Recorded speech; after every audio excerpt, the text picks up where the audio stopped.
उद्या ब्रह्मांड नायक श्री स्वामी समर्थ महाराजांचा प्रगट दिन आहे। 20 मार्च 2026 वार शुक्रवार चैत्र शुद्ध द्वितीया या दिवशी आपल्या स्वामी महाराजांचा प्रगट दिन असतो।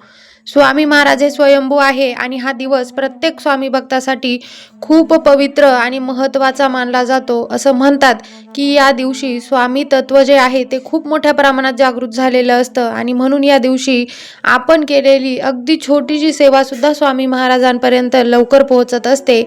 आणि म्हणून आपल्याला या प्रगट दिनाच्या दिवशी स्वामी महाराजांसाठी काही सेवा करायच्या आहे। तसेच स्वामी प्रगट दिन म्हणजे आपल्या मनामध्ये स्वामी महाराजांविषयी असलेली कृतज्ञता व्यक्त करण्याचा दिवस असतो। आपण नेहमी स्वामी महाराजांकडे काहीतरी मागत असतो, परंतु या प्रगट दिनाच्या दिवशी स्वामी महाराजांकडे काहीही न मागता स्वामी महाराजांबद्दल आपल्या मनामध्ये जी काही कृतज्ञता आहे ती व्यक्त करायची असते आणि म्हणूनच आपल्याला स्वामी महाराजांसाठी सेवा करायची असते। आता आपण पाहूया की आपल्याला प्रगट दिनाच्या दिवशी नेमकी कोणती सेवा करायची आहे किंवा प्रगट दिनाच्या दिवशी आपल्याला काय करायचं आहे। तर सर्वप्रथम सकाळी लवकर उठून घर आणि देवघर स्वच्छ करायचं आहे।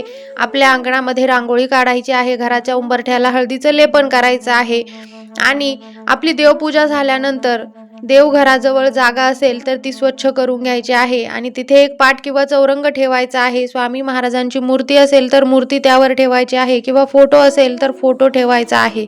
आता जर तुमच्याकडे स्वामी महाराजांची मूर्ती असेल तर आपल्याला त्या मूर्तीवर अभिषेक करायचा आहे। उद्या स्वामी प्रगट दिनाच्या दिवशी सर्व स्वामी भक्तांनी न चुकता स्वामी महाराजांच्या मूर्तीवर अभिषेक करायचा आहे।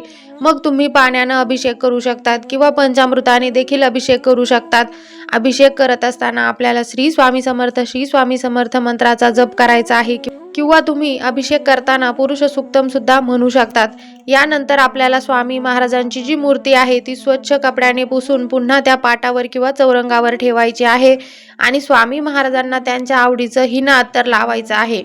त्यानंतर स्वामी महाराजांना धूपदीप ओवाळायचा आहे, महाराजांची पूजा करायची आहे, महाराजांना अष्टगंध लावायचा आहे आणि त्यानंतर स्वामी महाराजांना मुजरा करायचा आहे। स्वामी महाराजांचा मोठ्या आवाजात जय जयकार करायचा आहे।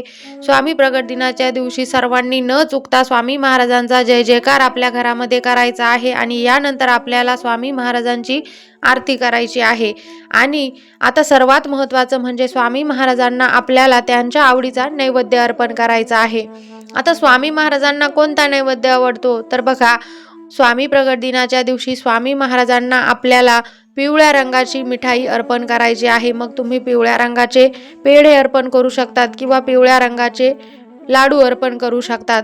पिवळा रंग हा गुरुग्रहाशी संबंधित असतो आणि स्वामी महाराज आपले गुरु आहे आणि म्हणून आपल्या गुरूंना पिवळ्या रंगाची फळे, फुले किंवा मिठाई आपल्याला उद्या न चुकता अर्पण करायची आहे। तसेच पिवळ्या रंगाच्या वस्तू देखील आपल्याला प्रगट दिनाच्या दिवशी दान करायच्या आहे।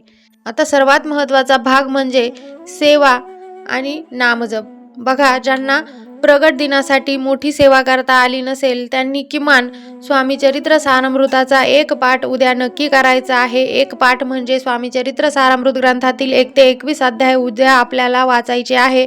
त्याचबरोबर आपल्याला 11 माळी स्वामी नामाचा जप करायचा आहे किंवा 11 वेळा तारक मंत्र म्हणायचा आहे। आता 11 वेळा तारक मंत्र म्हणणं शक्य नाही तर 1 वेळा तारक मंत्र म्हणा आणि 1 वेळा स्वामी नामाचा जप करा। त्याचबरोबर तुम्ही पुरुष सुक्त किंवा पवमान सुक्त सुद्धा म्हणू शकतात। तसेच गुरुचरित्र ग्रंथातील 2रा, 14वा किंवा 18वा अध्याय आपल्याला वाचायचा आहे। रामरक्षा स्तोत्राचं पठण आपल्याला करायचं आहे। सर्वात महत्त्वाचं म्हणजे आपल्याला उद्या दिवसभर मनातल्या मनात श्री स्वामी समर्थ हा नामजप अखंडितपणे चालू ठेवायचा आहे। उद्याचा दिवस अतिशय महत्त्वाचा आहे। हा एक दिवस फक्त आणि फक्त आपल्या स्वामी महाराजांसाठी तुम्हाला अर्पण करायचा आहे। या दिवशी जास्तीत जास्त सेवा स्वामी महाराजांची करायची आहे आणि स्वामी महाराजांना आवडणारी सर्वात महत्त्वाची सेवा म्हणजे नामजपाची सेवा आणि म्हणून तुम्ही मनातल्या मनात अखंडितपणे श्री स्वामी समर्थ हा मंत्र जप करायचा आहे। तुम्ही काही काम करत असाल तरी देखील मनातल्या मनात आपल्याला स्वामी महाराजांचा नामजप करायचा आहे।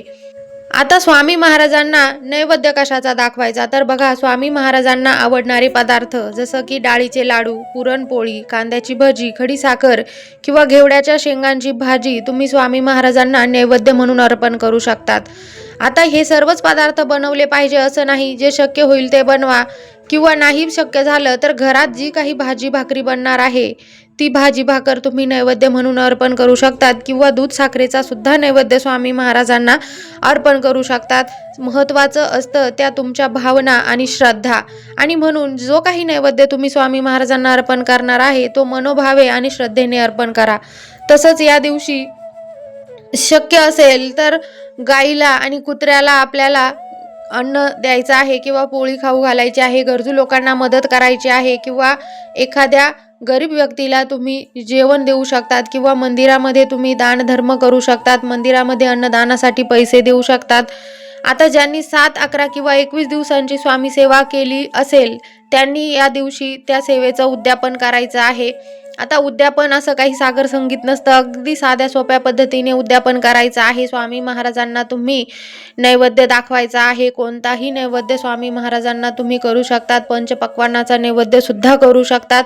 स्वामी महाराजांना नैवेद्य दाखवायचा आहे, शक्य असल्यास गाईला नैवेद्य खाऊ घाला, तसेच कुत्र्याला सुद्धा एक पोळी खाऊ घाला, आणि शक्य झालं तर एक वैवाहिक जोडप्याला तुम्ही जेवण देऊ शकतात, आणि नाहीच शक्य झालं तर फक्त स्वामी महाराजांना आणि गाईला कुत्र्याला नैवेद्य अर्पण करून तुम्ही या सेवेचं उद्यापन करू शकतात। किंवा तुम्ही स्वामी महाराजांच्या मंदिरात अन्नदानासाठी पैसे देऊ शकतात। अशा प्रकारे अतिशय साध्या सोप्या पद्धतीने आपल्याला 7, 11 किंवा 21 दिवसांच्या स्वामी सेवेचं उद्यापन करायचं आहे। आणि एक सर्वात महत्त्वाची गोष्ट म्हणजे ती आपल्याला उद्या न चुकता करायची आहे। जर तुम्हाला शक्य झालं तर तुम्ही स्वामी महाराजांच्या सामूहिक आरतीमध्ये उद्या सहभागी होण्याचा प्रयत्न करा। तुमच्या घराजवळ जर स्वामी महाराजांचं मंदिर असेल, केंद्र असेल तर तेथे जाऊन सामूहिक आरतीमध्ये, सामूहिक नामजपाच्या सेवेमध्ये सहभागी होण्याचा प्रयत्न करा, आणि आपल्या संपूर्ण कुटुंबासोबत, कुटुंबातील व्यक्तींसोबत स्वामी महाराजांच्या मंदिरात किंवा केंद्रात जाऊन तेथे जाऊन स्वामी महाराजांचा आशीर्वाद घ्यायचा आहे, स्वामी महाराजांना मुजरा करायचा आहे, आणि स्वामी महाराजांना आपल्याला आभार प्रगट करायचे आहे की स्वामी महाराज तुम्ही मला जे काही दिलं त्याबद्दल मी तुमचा आभारी आहे, असं मनापासून आपल्याला स्वामी महाराजांना म्हणायचं आहे। आता मंदिरात गेल्यानंतर तुम्ही तेथे पिवळ्या रंगाच्या वस्तू अर्पण करू शकतात, मग तुम्ही खाण्याच्या वस्तू अर्पण करू शकतात किंवा गरजू व्यक्तींना पिवळ्या रंगाचे कपडे दान करू शकतात। स्वामी प्रगट दिनाच्या दिवशी दानधर्म केल्याने आपल्याला अधिक पुण्य फळ मिळत असतं, आणि म्हणून स्वामी प्रगट दिनाच्या दिवशी आपल्याला शक्य होईल तितकं दानधर्म करायचं आहे। स्वामी महाराज आपल्याकडून काहीही मागत नाही, त्यांना फक्त आपली श्रद्धा, भक्ती आणि सेवा हवी असते, आणि म्हणून या प्रगट दिनी मनापासून सेवा करा आणि स्वामी महाराजांचे आशीर्वाद घ्या। स्वामी महाराजांबद्दल तुमच्या मनात जी कृतज्ञता आहे ती व्यक्त करा। माहिती आवडली असेल तर व्हिडिओला लाईक करा, मित्रपरिवारासोबत शेअर करा आणि चॅनलला सबस्क्राईब करा। पुन्हा भेटू नवीन माहितीसोबत, तोपर्यंत धन्यवाद। श्री स्वामी समर्थ।